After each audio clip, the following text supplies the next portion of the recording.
Hello, everyone, and welcome once again to The Rabbit Hole. I'm your host, Bob Odette. First off, I'd like to thank Computron for sponsoring this program. Computron is the one-stop shop for all your IT needs, from technology integration, telephone systems, security, and so much more. Please visit their website at www.computron.ca. And also, I want to thank you for watching us. We've got a lot of different things on WePodcast, something for everybody: music, games, dining, health and exercise, politics, and social issues. I guess I'm trying to fit into the last category. I'm just a guy who likes to be heard. I worked at a newspaper once, and my favorite part was writing an opinion column with no rules from the boss about what I wrote about. That was great and a lot of fun at times. I just like to vent about things I care about. Now I get to vent here, which is probably a nice thing for the friends I hang around with, although a few of them like to vent too. For this show, our third for the rabbit hole, is about weed, marijuana, that wonderful calming plant material that's been popular across the world since the 1960s. And now Canada is on the threshold of legalizing it. In less than a year, according to the Trudeau government, pot smokers across the land will be able to light up a left-hander without fear of arrest and a day in court. But before we get into that, let's talk a little about the history of weed. It's believed that hemp was first discovered in Asia more than 4,000 years ago. Its presence was found in ancient tombs dug up by archaeologists. One very old site had urns and drinking vessels wrapped in hemp fibers. Archaeologists and historians also point out its prevalence in ancient China as well. From there, it spread out by way of trade and was used in the making of hemp cloth, paper, rope, as well as medicine. And there are popular stories about an 11th century assassin organization in medieval Persia. The leaders of this secret order recruited members by seducing them with hashish, a potent form of marijuana. They were Shia Muslims, and for 300 years, they carried out terrorist strikes against Sunni Muslim leaders and European crusaders too. During the 1700s and going into the 1800s, hashish was taken up by literary types who use it to get into the right mood for writing. But it was never seen as a problem. In the 1800s, a variety of patent medicines sold throughout the States and Canada contained marijuana ingredients. And in 1864, you could buy in New York something called an Arabian Gunji of Enchantment. It was a candy containing, I think, hashish, and was quite popular well into the early 1900s. At the time, marijuana products were seen as less harmful than alcohol. Rum and whiskey were seen by many as instruments of the devil, and many temperance groups across Canada and the U.S. were protesting against it and calling for its abolition. But that didn't happen until the early 1900s, and weed just wasn't really on the public radar. All of that changed in 1930 with the creation in America of the Federal Bureau of Narcotics, with Harry J. Anslinger as its first director. This was shortly after the creation of the FBI, and there was some competition between Anslinger and the FBI director J. Edgar Hoover. Hoover eventually won out in this competition. He had the Bonnies and Clydes to catch and all the stories generated for the news about the FBI's fight against Depression-era outlaws. Anslinger was forced to watch as his rival got all the attention, especially from the U.S. Congress. As the Great Depression lowered tax revenues, Anslinger's FBN was facing a shaky future in the competition for federal funding. He didn't have bank robbers to catch, with news photographers taking his picture and creating a buzz for him. He needed to make some noise and get more money to run his government organization. So he solved this problem by presenting marijuana as a huge public menace, and he associated the problem with Mexicans and the urban black community, specifically jazz musicians for some reason. Does that sound familiar? Anslinger traveled the country and spoke to parent organizations about the great menace weed posed to the nation's children. They even produced a film to be shown in classrooms. all over the country that eventually grew to be an iconic parody in modern times. His partner in all this was William Randolph Hearst, the famous newspaper publisher who helped get Anslinger's message to the public.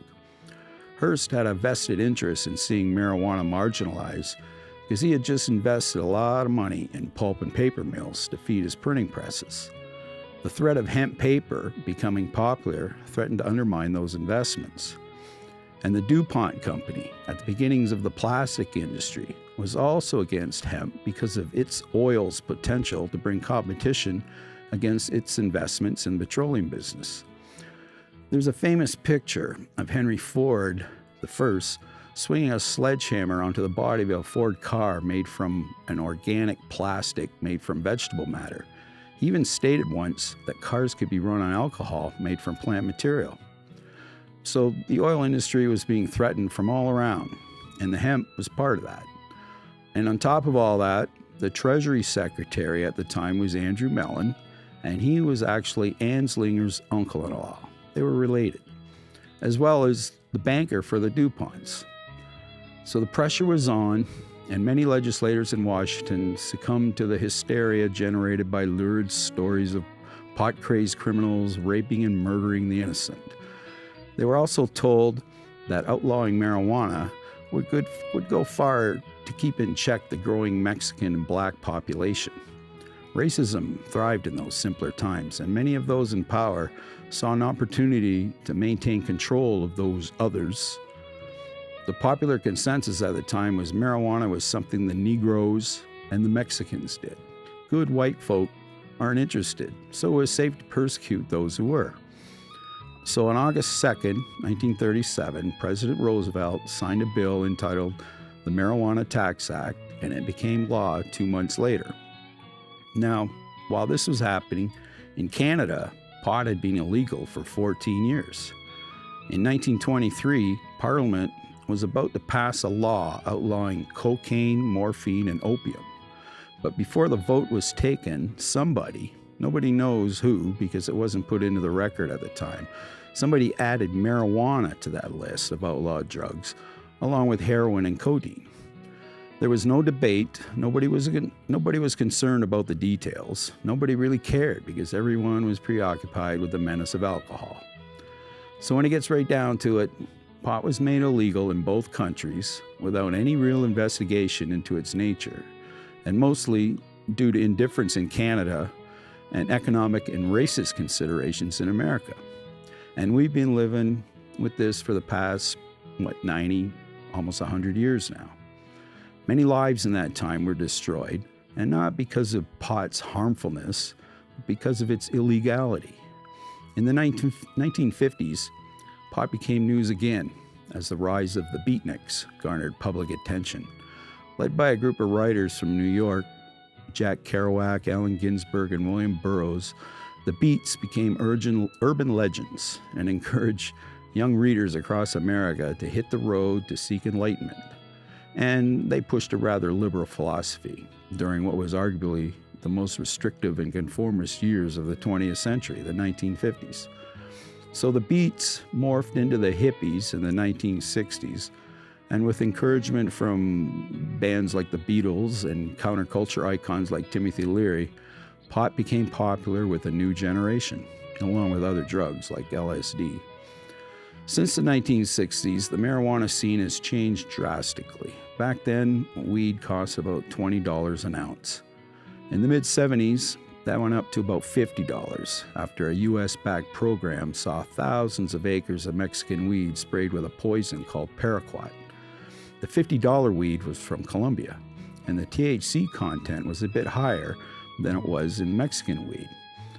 All this time, though, enterprising individuals were studying weed and developing new growing techniques. At one point, someone realized that the best weed was the kind that didn't have seeds in it, so the craze for sinsemilla began. Marijuana is a plant with both male and female plants. The female plants are the ones that people smoke, and the best female plant to smoke are ones that haven't been fertilized by pollen from a male plant. So almost all the weed sold today in the world is seedless. People grow it outdoors in farmers' fields and on mountain slopes that get almost all-day sun.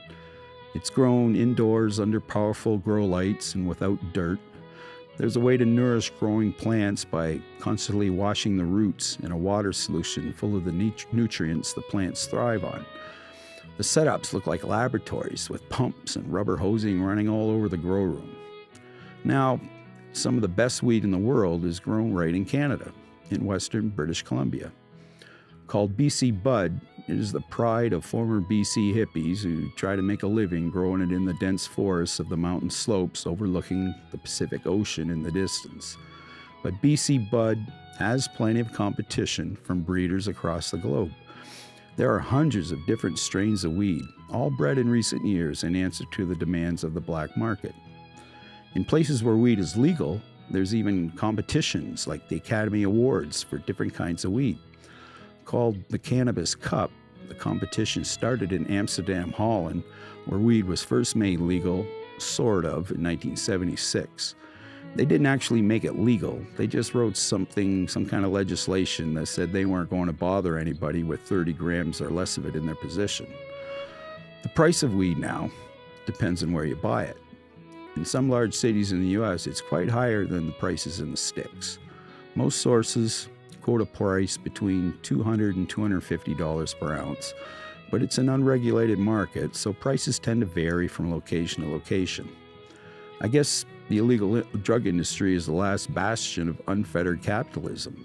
There are no federal regulations that legal capitalists complain about to restrict whatever an enterprise wants to do with their assets. So there's a short history of weed. Now, let's look at what's happening in Canada.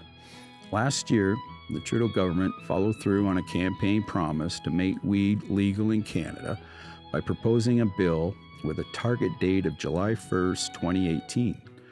That's less than 10 months from now, and most pot smokers in the country are anticipating the change, but with reservations. The Trudeau government said they're doing this because the way we've been dealing with weed is not working. Public Safety Minister Ralph Goodale said, and I quote, "If your objective is to protect public health and safety and keep cannabis out of the hands of minors and stop the flow of profits to organized crime, then the law as it stands today has been an abject failure," unquote. He went on to say, police spend between $2 and $3 billion a year dealing with weed, and that Canadian kids are still among the heaviest users in the Western world. So it's all about the kids. Now, whenever I hear anybody say they're doing it for the kids, I get suspicious. In many cases, it's an easy thing to say, and nobody is going to oppose you. Hey, it's for the kids, right? But in this case, it fits. Think about it. A family moves into a new town where they know nobody. Chances are, the kid of that family in high school will know where to get weed before the adults do. I think it's safe to say there have been teenage weed dealers in every high school in North America for the past 50 years or more. I was in high school in the early 70s in a small town of 3,200 people, and they were there then. And some people still believe weed leads to harder drugs, and they have a point, but it's not the point they think they're making. The only way it leads to harder drugs is because some of the people that sell you weed also sell those other drugs. They're business people trying to make a buck. People who go on to become junkies or crackheads don't do it because they smoked weed. There are millions of pot smokers out there who have no problem leaving crack, meth, heroin, or whatever alone. It's just something else in a person that leads them to these other drugs. So, with the government making it legal, and I think actually selling it themselves like whiskey in the liquor store, they'll be able to cut the illegal dealers right out of the picture. Kids will have to get their weed from older people like they do now with whiskey or whatever in front of the liquor store. And they won't run into a crack dealer while they're hanging out in front of a weed store waiting for some idiot adult to help them there. And I say idiot because part of the legalization bill includes a new law that throws a book at anybody who helps a kid get weed, with a maximum sentence of 14 years in jail. So I think they're pretty sincere about keeping it from the kids, because it looks like it'll work that way. But there are other benefits of making it legal, and that's taxes and profits, but more about that later. First, let me tell you the basics of the proposed legislation. 1, it will allow an adult to buy and keep up to 30 grams of weed at a time, and the feds set the minimum wage at 18. Also, it'll allow you to possess up to 30 grams in public. I guess that means you can carry it in your pocket when you leave the house or the store where you bought it. You can also share up to 30 grams with other adults. Now here I wonder, does that mean that among all the adults present, there can only be a total of 30 grams of weed between you? Or can each person have up to 30 grams with them? I don't know. That's something they're going to have to clarify for us. Now it also says you can grow your own weed in the backyard if it's not higher than 1 meter and you're restricted to only 4 plants at a time. Also, you're allowed to use it to cook and prepare different ways of ingesting it, but they stipulate that you can't use solvents in that process. I think that last part was put in there to address the problem with butane hash oil, where people use cans of butane to wash the oil out of ground up weed. It's really dangerous if you do it close to an open flame, like in your furnace or water heater. And it's resulted in news stories everywhere about some fire caused by an explosion in someone's house or apartment. We've all seen them in the papers. In some states in the U.S., you can buy marijuana edibles, candy, baked goods, all kinds of ways to eat weed. The Trudeau government, however, says it wants to wait until they can develop standards for the edible market. So in the beginning, you'll only be able to buy just weed. Of course, you can make your own edibles at home, but it'll be a while before there's a retail market for them for the public. Also pointed out is they want to leave the medical marijuana system already running separate from all the new things coming with legalization. So that is the basics of the new bill. One important aspect you should think about is that they'll allow the provinces and even municipalities to add their own restrictions on top of the federal ones. For instance, a province could make the minimum age higher than 18, but it can't make it lower. Also, a province can outlaw growing it in your backyard, which is something I think the Wynne government will do. It's just a suspicion on my part. As far as I know, there was never anything in the news that said they would, but they've already promised weed will be for sale in stores like the current LCBO stores we have now. So that, I suspect, is good news for the unionized workers who now sell us beer and liquor. I'm thinking the workers in the weed stores will be in the same union. Or maybe not, we'll see.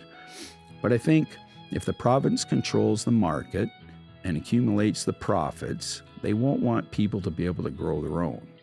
Maybe I'm wrong here. You can make your own beer and wine, but I don't think there are enough people out there doing that to cause much disruption in the revenue stream from booze sales. CBC News recently came out with a story about the legal pot market. They quoted one estimate from the accounting firm Deloitte, which predicted Canada-wide sales will be about $22 billion a year. One commenter said that means every adult in the country would have to spend $800 a year on weed products. Another report from CIBC World Markets economists estimated the new pot market will be worth $10 billion, with the provinces and Ottawa collecting a total of $5 billion in taxes on the sales. Now, the Parliamentary Budget Office, which many consider the most reliable source for this kind of information, predicts a $5.5 to $5.8 billion market. So we'll just have to see what happens. The Wynne government in Toronto has not released any studies about what they expect the province's weed market will be like, other than that it'll be sold to LCBO stores, and I know they already set the minimum age at 19. But the Parliamentary Budget Office in Ottawa estimates it will be around $1.6 to $2.3 billion in sales in Ontario. One other thing that came out of the Wynne government is that their preliminary price for weed will be $10 a gram. Ontario Finance Minister Charles Sousa put that out to CBC News, as well as the fact that all the provinces will be discussing ways to make it the same across the country when provincial finance ministers meet sometime this fall. The way I see it, though, is $10 a gram is a bit higher than what people are paying now on the black market. The Parliamentary Budget Office calculated the street price for a gram of weed is about $8.64. That, I suspect, is based on a $230 ounce, which, as far as I know, is still a bit high. I don't know how they're going to cut the black market if they charge more for the product. I hope they put more thought into this and not be greedy.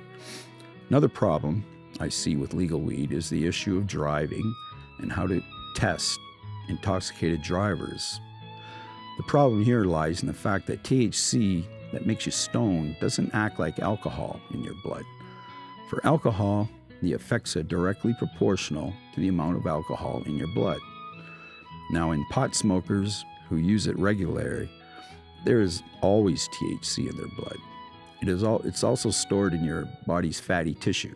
It doesn't go away after the buzz is gone, so it's hard to correlate blood levels of THC with the actual level a person feels of intoxication. That's going to be a problem, and experts are telling people it's just too complicated right now to do it right.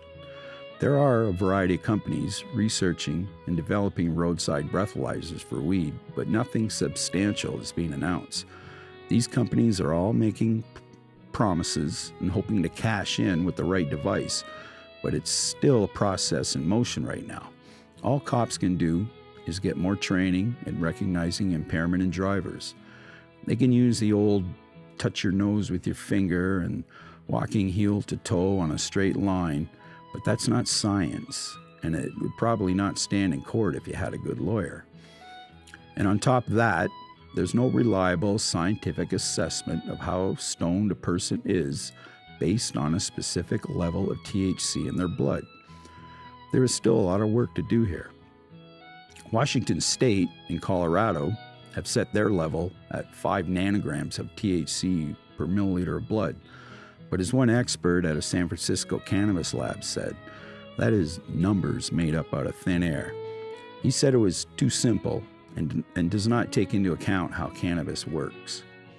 A guy named Doug Biernes of the Canadian Centre on Substance Abuse says these are very, very different drugs and they affect people differently. As legalization approaches, we may need a whole new set of strategies to make sure people aren't driving dangerously high. For these and other reasons, a lot of authority figures are calling on the Trudeau government to delay the announced July 1st, 2018 date when legalization will take place. The Canadian Association of Chiefs of Police, the OPPs, and a host of other police organizations told a House of Commons Health Committee that they will not be ready to enforce the new laws by the time they come into effect next summer. They say they need to train more officers, and there needs to be time to educate the public about weed. They don't like the provision of allowing homeowners to grow 4 plants, pointing out it will cause problems with the neighbors, maybe more home invasions, and easy access for kids who would try to steal plants from a neighbor's yard. Also, there's a problem in assessing intoxication levels in drivers. Once again, the cops brought that up. One cop asked, "Why do you need home grows when we're going to have a good system to access marijuana legally?" Another cop explained that there is already an organized crime problem with the medical pot system right now, and that if the feds don't slow down the drive towards legal weed, they will not be prepared to keep organized crime out of the legal pot market. Currently, the OPP has 83 officers trained in drug-impaired driving recognition, and they estimate they will need at least 400 to 500 in order to do the job right after legalization starts. Across the country, police authorities say they will need at least 2,000 of these trained officers, and that right now they only have 600. So that's how the nation's police forces see legalization. Manitoba Premier Brian Pallister voices the concerns of most of his contemporaries in the other provinces in saying they need at least another year in order to be ready for legalization of weed. Pallister points to health and traffic concerns that need more study. The Premier of Saskatchewan said they are working hard to meet the deadline, but that another year would be nice. Premiers in the maritime provinces want to harmonize the fine points of legalization because they are smaller and more integrated than the bigger provinces. But he says they can meet the deadline. Now, in Ontario, the Wynne government seems to be ahead of the rest, already announcing the creation of 150 LCBO-like outlet stores to meet the demand, as well as setting the minimum age at 19 to be in line with the age for alcohol consumption in Ontario. A lawyer who specializes in cannabis business law recently told the press that there is simply too much that has to be done before we can see stores selling legal weed on city streets. She and others predict that initial sales after July 1st next year will probably all be done online.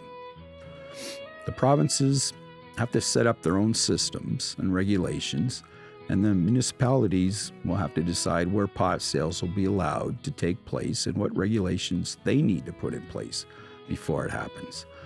It's a complicated process and not simply a matter of saying, okay, now it's legal, go out and buy some weed. And one more thing involves Canada's treaty obligations with other countries when it comes to legal weed.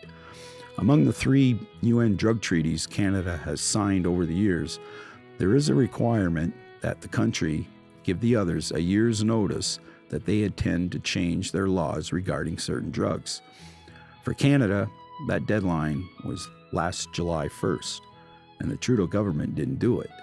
A spokesperson for Canadian Foreign Minister Chrystia Freeland pointed out that Canada is currently in compliance with its international treaty obligations regarding weed, but that will change next year, and nobody really knows what will happen. Uruguay in South America did the same thing in legalizing weed a few years back and in violation of the same treaties. But nothing's being done because Uruguay is regarded as a smaller nation without much impact on the world at large. Now, critics point to Canada and say things are different here. We have more influence on other countries, and there could be consequences if we go against these treaties. The government pointed to the states in the U.S. where it is now legal and try to make us look similar. But those states are still just small regions in a larger country. They are Washington's problem, not the world's problem. As far as the feds there are concerned, pot is still illegal nationally, and that, I guess, meets their treaty obligations. They just don't push the issue with the states that have legalized it, although that could change with Trump now in the White House. Maybe Trudeau has a way out and just isn't talking about it right now. Or maybe he and his people are planning to delay the passing of the bill. Maybe it's just another political promise that will wither away and hopefully by them be forgotten, like his promise to revamp our election process. Or is that forgotten? There's a lot of bitching about that promise frequently on social media. I just wonder about what potheads across the country will say if this new bill is also delayed and maybe even left behind. But who knows for sure? I think the possible tax revenues from legal weed will keep the feds on target. The one thing they've always gotten away with was raising sin taxes. Those are taxes on cigarettes, booze, and gambling. And when they raise those, it's hard for people to complain because they're all taxes on things that people shouldn't really be doing anyway. You know, it would be nice if we could tax cigarettes out of existence, if that is at all possible. Probably not. But for now, legal weed is coming to Canada, and a lot of people are excited about it. It would be nice if it happens, but the cynic in me is not counting on it 100%. I guess we'll have to wait and see when the time comes. So that's our show for this time. Once again, I want to thank you for watching. Send us your comments. We want to hear how we're doing. Let us know if we suck. Tell us what we can do to improve the show. I hope once we get a larger audience that someday the rabbit hole will be broadcast live so that people will be able to call in. That was always my ambition with this, but audience participation is key here. So if you like what we're doing, tell your friends to check us out, and maybe someday you can be on the show somehow. venting your own frustrations about the world we live in. So, see you next time.